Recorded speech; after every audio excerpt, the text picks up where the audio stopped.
Hi everyone and welcome back. We are really heading into the home stretch now in terms of this class. This will be our second to last actual content lecture, and today we're going to be talking about program and policy evaluation.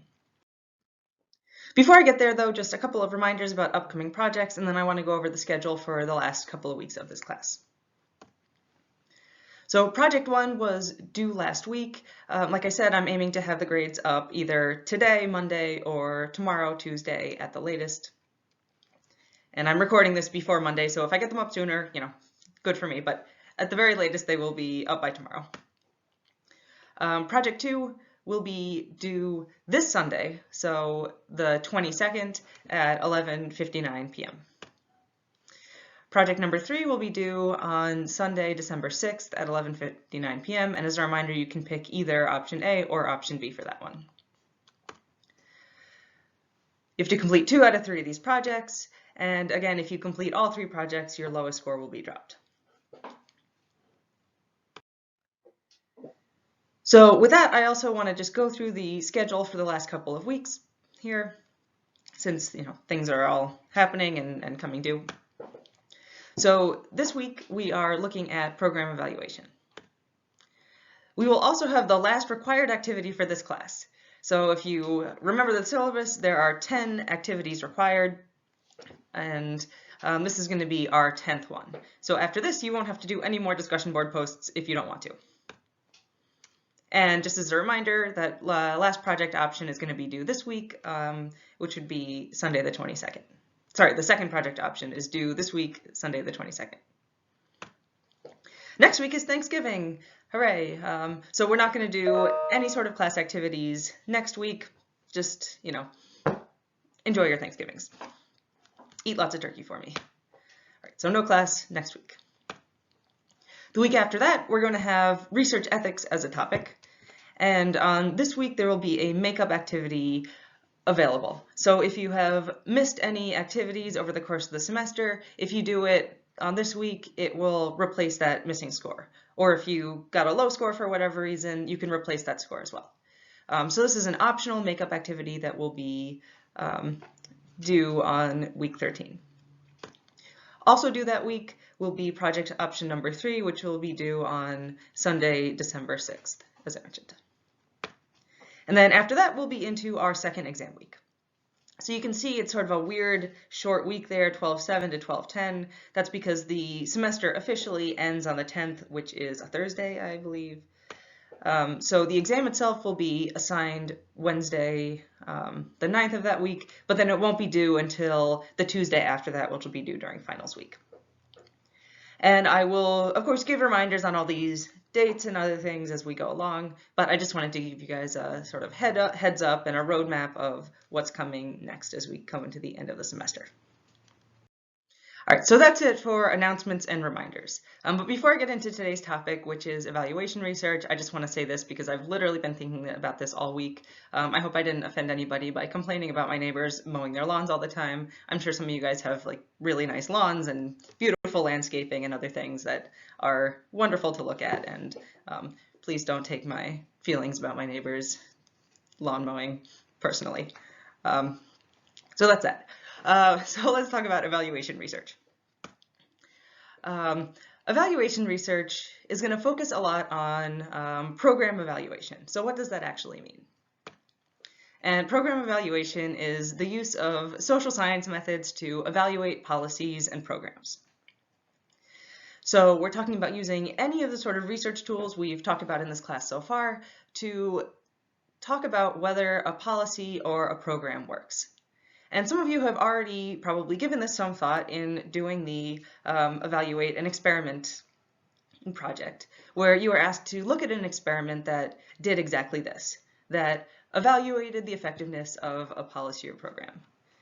So this week, though, instead of talking about things like causality and, how can you be sure that the policy or program is effective, we're going to talk more about sort of the practical elements in evaluating policies and programs out there in the real world. And so some of the things that you can do to make evaluation happen, but also some of the things you need to think about that are more external than exactly sort of how the evaluation works. And so evaluation research includes something called program evaluation, and it also includes something called problem analysis. And problem analysis is really backing up a few steps.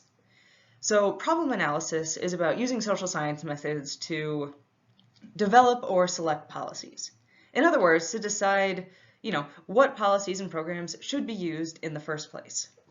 So program evaluation is, does this program or policy work? Problem analysis is,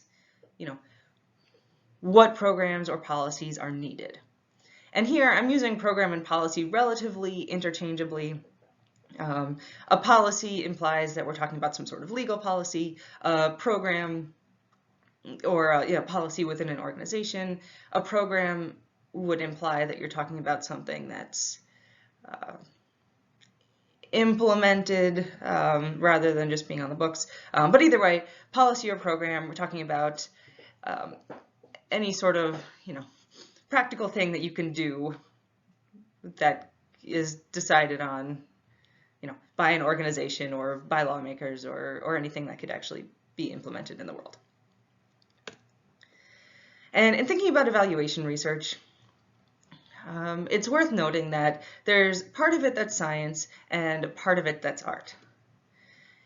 The science part is what we've been talking about all semester, which is using the best methodological approaches to determining what policies and programs are needed and determining whether they work. And this part involves questions about, which approach should you use, and then how can we think about having sort of the best quality approach as well once you've picked from among your options. And so this is all about designing the research itself.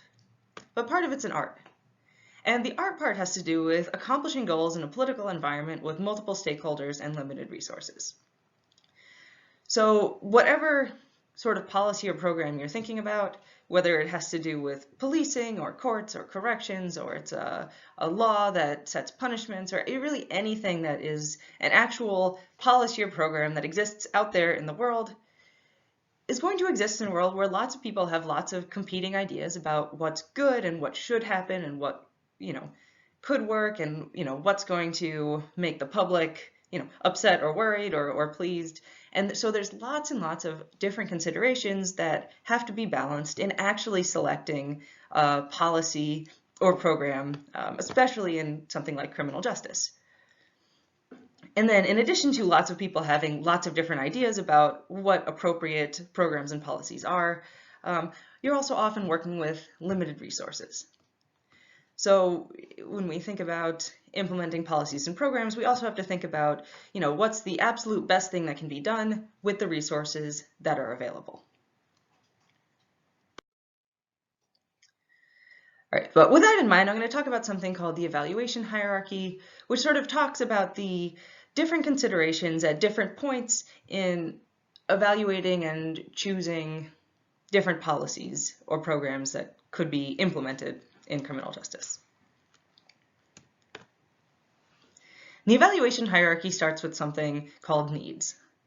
And at this point, you're simply asking whether there is a social problem.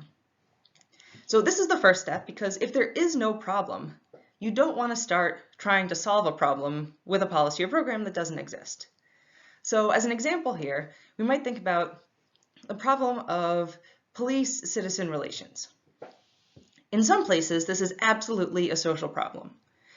So in Newark, where there have been lots and lots of complaints levied about the police department, and there are lots of issues in terms of how the police and public interact, we would probably say that there is a social problem there that could be solved in some way.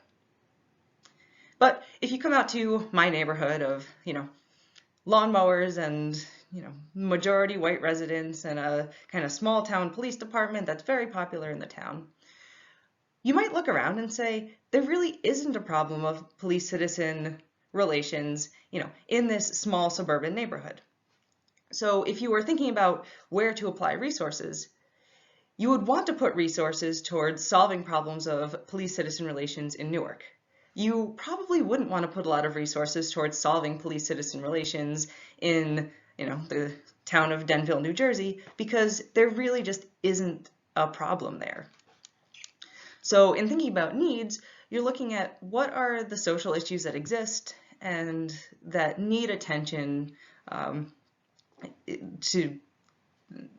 then that you should put resources and time and effort into.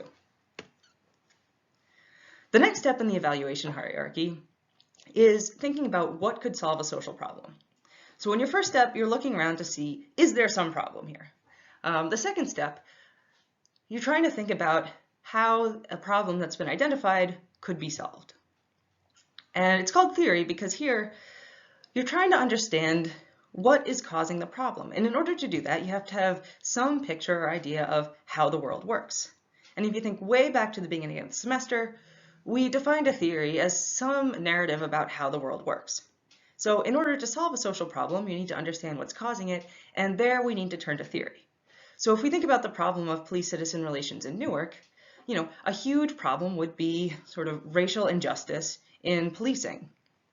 And Newark is a majority-minority population, and the Newark Police Department has a long history of discrimination and other problems.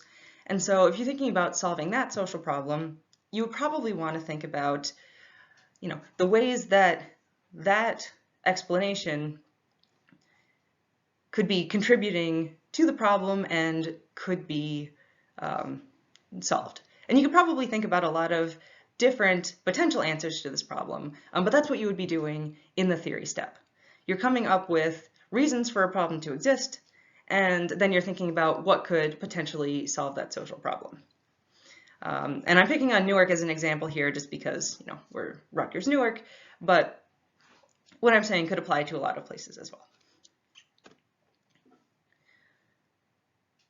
All right, so the next step in the evaluation hierarchy, you have identified a problem, you've thought about what could solve that problem, and the next thing you want to think about is how well the chosen solution is carried out. So let's say that the Newark Police Department decides, we have this problem, police-citizen relations are an issue, and what we're going to do is change our use of force policy so that Newark police officers have to really, really carefully document how they're using force and can only use it in specific situations. And they're going to get extra training on use of force too that is going to be a part of this new use of force policy. All right, so that's something that could potentially help to solve this problem that's been identified. And the next question is going to be, once we've decided on this solution, how well is it actually being carried out? So how well is the Newark Police Department training officers? How well is it making sure that these new use of force policies are being carried out? How well are supervisors making sure that line officers are doing what needs to be done? So process is all about, how the policy is actually being implemented. Because you can have the best policy or program in the world, but if it doesn't actually get implemented the way it's supposed to be, it's probably not going to come up with the effects that it's supposed to have. So your next step in the evaluation hierarchy is to think about, the solution you've come up with after, thinking about what could solve the problem, after identifying the problem, how well is that solution actually being carried out in practice? And then another step in the evaluation hierarchy, after you have carried out your solution, so you've implemented whatever this program or policy is, one thing to think about is the impact of the policy. So impact can include both whether the policy itself was effective at producing whatever outcome we want. So does having more restrictions on use of force and better training mean that people are feeling more comfortable with the police and that police-citizen relations are better? So did we get at the heart of that problem that was originally identified? If the issue is trying to deal with racial injustice, are we, seeing less disparity in use of force against Black and white citizens or, other groups as well? So are we actually solving the problems that need to be solved? In thinking about impact, though, it's also important to think about whether any new problems have been created. So just as an example to go along with this Newark example here, is it possible that because of the new policies, police officers have backed away and are no longer intervening in situations where people might want help? So are you getting any depolicing effects? So that would be a new problem that could be potentially created by an overhaul of use of force policy. So our officer's saying, it's too much paperwork. I'm not going to answer this domestic violence call anymore because, just too much to deal with. We'll knock on the door and then go home, because that would be a new problem. So in impact, you're thinking about whether the social problem is solved, but also whether there were any unanticipated new problems that occurred. And then finally, in thinking about evaluation, there's also questions about costs and efficiency. So as I said before, in doing program and policy evaluation, you're often thinking about how to get the best bang for your buck in a realm of limited resources. And the cost efficiency analyses are going to be all about that. So cost effectiveness is thinking about how much does the program cost, sort of in terms of the outputs that you're getting from it. So if the goal of this program is to reduce disparity, how many resources are being funneled into this and how much is disparity actually changing? And then cost benefit also feeds into that, which is that how costly is the program compared to other programs out there? So in thinking about this, you're trying to answer two questions. One is this the best approach that we could have to solving this problem? Because if you're pouring a lot of resources into a problem and it's only affecting the problem a little bit, there might be a better policy that could address that same problem. So in this example, it could be that overhauling the use of force policies isn't going to change too much. And instead, you'd want to work on something else like officer education or training programs that are more focused on bias or implicit bias. Right, so in terms of cost effectiveness, you're thinking about how much bang for your buck are you getting in terms of the outcome that you want the policy to have. And then the cost benefit analysis is more about comparing the program that you're looking at to programs that would be targeting other problems. So the people making decisions about this would have to think about whether they want to keep putting resources into police-citizen relations or whether they would want to put the resources into something else. And they generally decide this by saying, how much benefit can we have for, for the resources that we're putting into each program. And if they had people who were complaining about sort of other quality of life issues, maybe putting a lot of money into fixing lead in buildings or fixing sidewalks or that kind of thing would improve people's quality of life more than trying to retrain the police. And so there would be questions that would have to be answered about, how much improvement of quality of life would people who live in Newark have if you were to try to address this problem versus try to address a different problem. And so with each of these steps, you're sort of addressing a different point in going from noticing a social problem to trying to fix that social problem to sort of deciding how to use your resources best to improve people's quality of life or whatever other benefit you're looking for. Usually, hopefully, it's going to be a sort of quality of life benefit. And with each of these, you can also put a label to the different steps. So as I said before, problem analysis is about looking at social problems and thinking about how they could be solved. So the needs and theory steps of this evaluation hierarchy can be described as problem analysis, because we're asking whether there is a social problem and we're thinking about how that problem could be solved. Program evaluation, on the other hand, is about evaluating policies and programs. So here we're evaluating how well a policy or program is being carried out. We're evaluating how well it's solving the social problem, so how effective it is, and again, is it having any unintended side effects? And then we're also evaluating it in relation to resources that are available. So as I said before, this week we're talking more about sort of the practical steps and considerations in evaluating programs and policies rather than the research side of it, of how to do that. So this whole hierarchy here, this is about thinking about the world and thinking about problems that could be solved and thinking about, how we decide if our solutions are effective. So with that in mind, I'm actually not going to talk a whole lot about the actual research part of it. But there are a couple of things to keep in mind. One of the first places that you would want to start if you're ever doing evaluation research, so if you're doing research at any of those steps in the hierarchy, is how evaluable your program or policy is. And this is sort of a jargony word, but what it means is that you have to decide whether you're going to be able to do research on the thing that you want to do. So let's say that you want to evaluate how effective the new use of force policy is at reducing racial disparities in use of force by police officers. Well, if the police department's not going to let you anywhere near them or their records to do that evaluation, you're going to have a problem. And so we'd say that the problem would be, not that evaluable if you're not going to be able to have access to any of the data.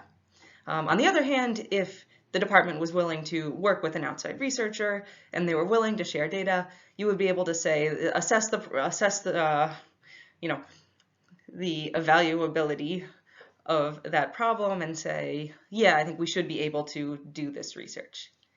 And some years I've had a guest speaker, not doing it this year, but he works in the sort of evaluation department of the NYPD. And he's had issues where he's wanted to evaluate programs and the NYPD has told him, an in-house researcher who is a sworn police officer, no, we don't want you evaluating that. Like, we just don't want data on that. And he kind of has no choice but to say, okay, I guess I don't get to evaluate that. So evaluability can be a really big issue, again, even for somebody who's working within an organization. So you can imagine that for people who are working outside of organizations, it can be a really important roadblock as well. So it's not something to just kind of assume is going to go the way that you want it to go. And again, what this tells you is the question of, can the evaluation actually be carried out in sort of whatever organizational or political environment it's happening in? Right, so once you have decided that and you have assessed whether you can actually carry out evaluation research, the next thing to think about in planning evaluation research is how you are going to describe the problem itself. And so what specifically are you trying to evaluate? And in the example that I've been talking about before, which would be, police-citizen relations, especially rooted in racial disparities in policing, in thinking about what specifically would be evaluated, here you're getting into questions of the concepts that are mostly of interest to you. And when we were talking about less practical research, we just talked about concepts, but the same ideas are going to apply here. So are we thinking of police-citizen relations in terms of how happy people feel about the police, how comfortable they feel about the police, are they afraid of the police? Or are we thinking about it more in terms of, practically, are police treating people any differently? And so these are different concepts, right? So police actions versus people's feelings about the police. And in deciding how to evaluate a program or policy, you have to think about what exactly you're looking to evaluate.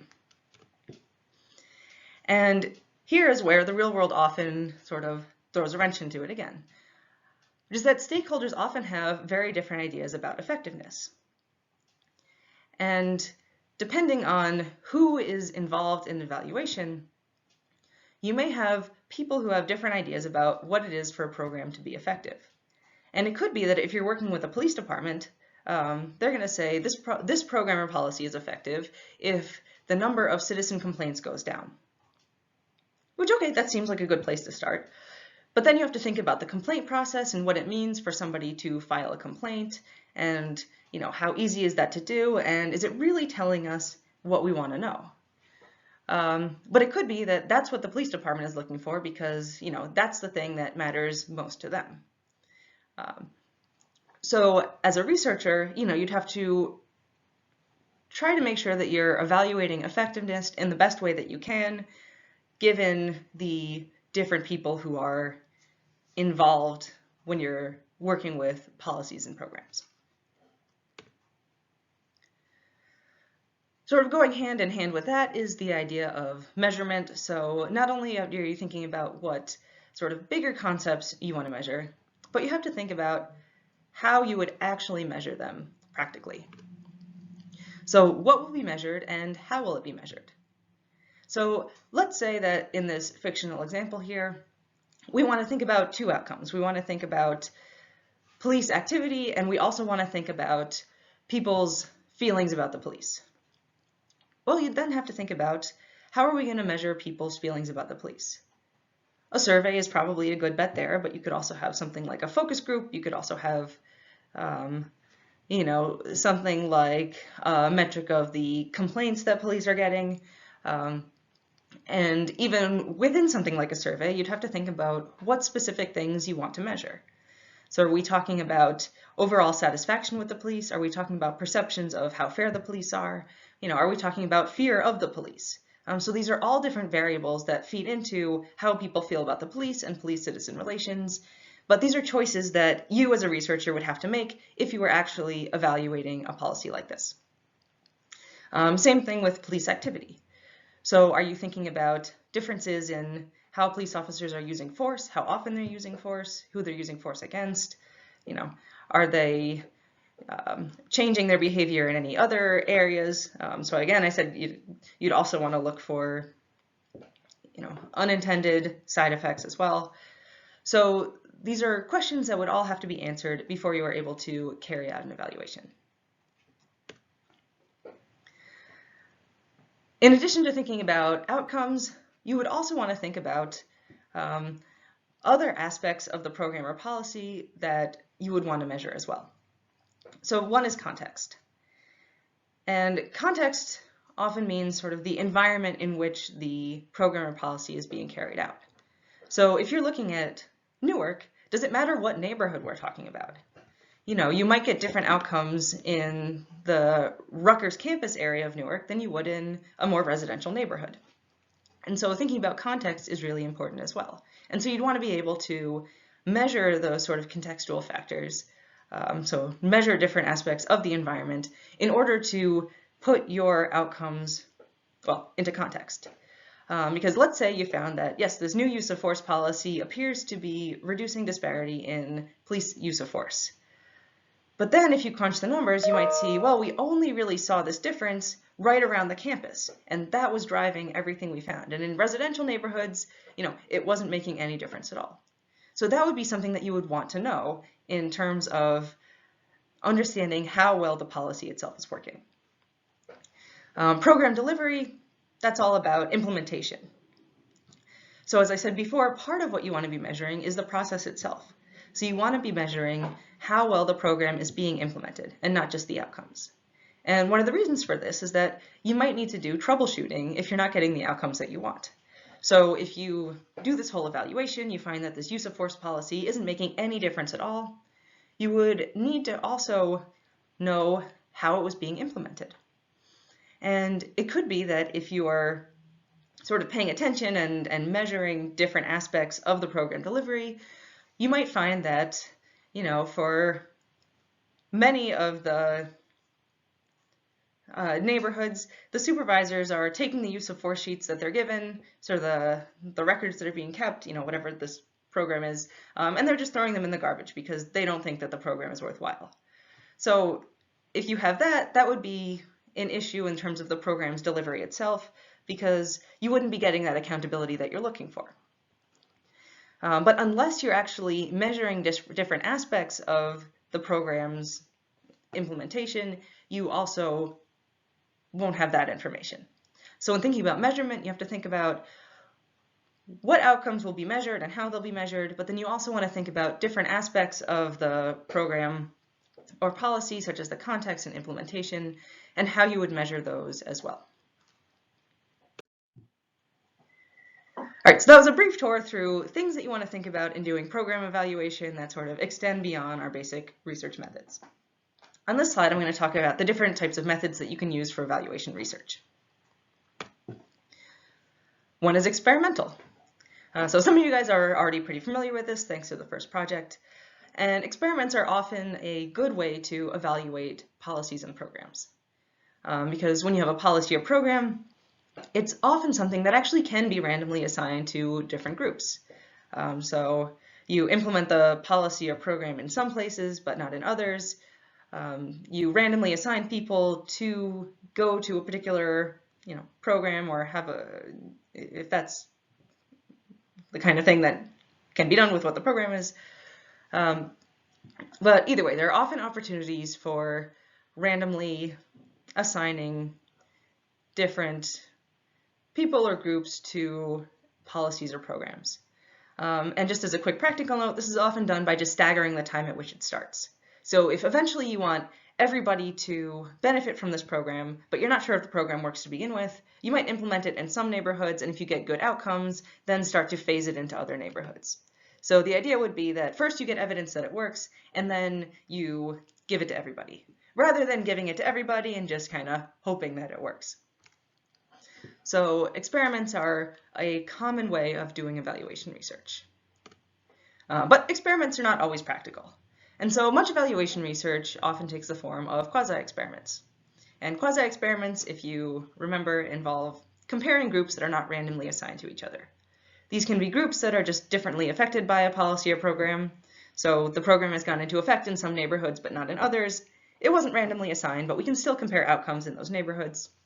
It can also refer to comparing groups in time. So we compare things right before a policy was implemented to right after. And so your group at time 1 and your group at time 2 are basically just two different groups that are being compared to each other. Because the only thing that should really be different in that short span of time is the policy or program. But you can also use non-experimental evidence as well. So if an experiment or quasi-experiment isn't practical, and sometimes it won't be, there are other ways to evaluate policies as well. And if you think through all those different steps I talked through, you can imagine various ways that non-experimental data could be helpful as well. And so for example, if you were thinking about our use of force policy that's intended to reduce racial disparities in use of force, you could use non-experimental research to see whether officers who are adhering most closely to this policy, so they're filling out what they should fill out, they're doing well in the training, you could see whether they're doing better in terms of disparity outcomes down the line. So that would be something that's non-experimental. You're just looking at differences in individuals, and people who are better at following the policy are also better at policing people. And you could look to see if there's a correlation there and control for what you can control for and get some evidence that way. So the point here in doing evaluation research is that you can apply any of the different research methods that we've learned in this class so far to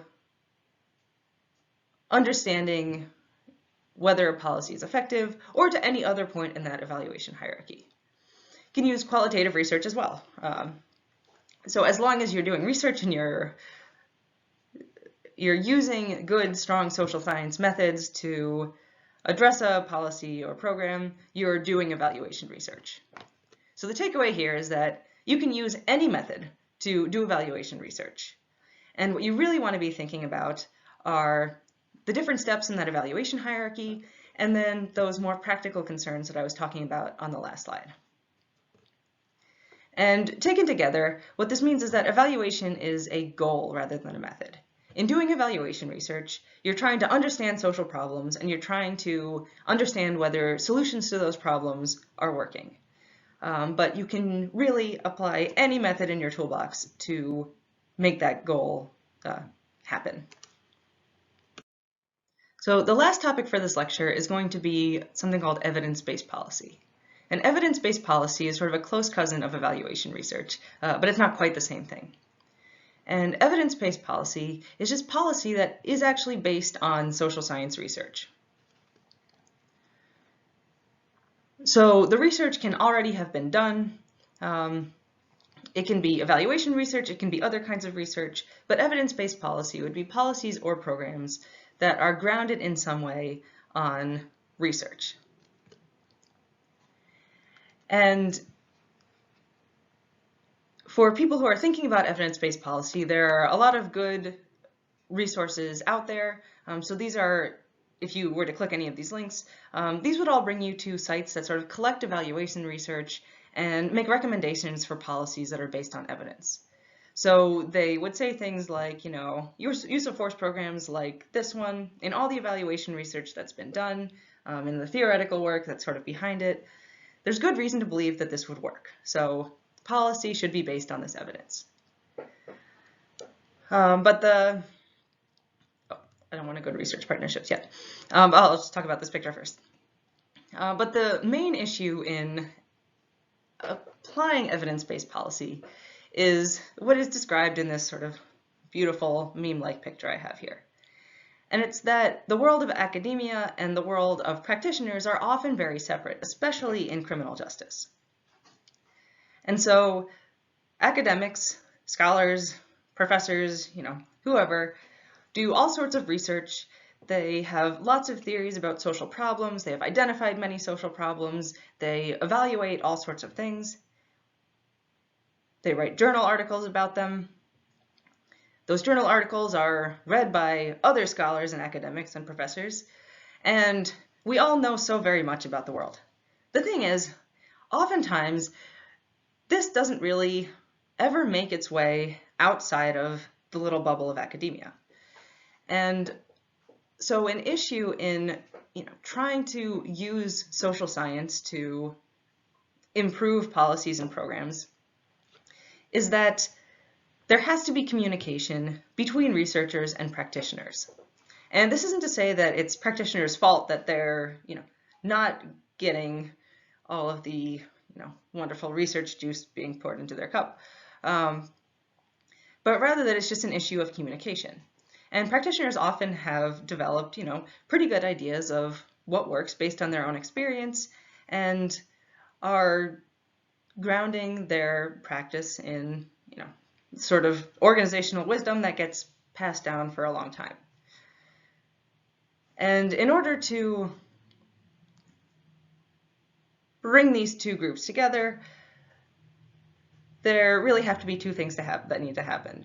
One is that academics need to make sure that they're trying to talk to practitioners about what it is that they're finding. And so that requires an effort on the part of academics. But there also need to be people who are practitioners who are open to looking at the research on a particular topic. And oftentimes this means going beyond sort of the wisdom of what's always been done and thinking about things in statistical ways and thinking about things in terms of causality in the sense that we've talked about it here. And this requires people to step outside of the box. One way that this can happen and can be really, really fruitful is in something called a research partnership. And this is something that is somewhat narrow. And one of the articles that I assigned you, the only article that I assigned you to read this week is about experiences in a research partnership.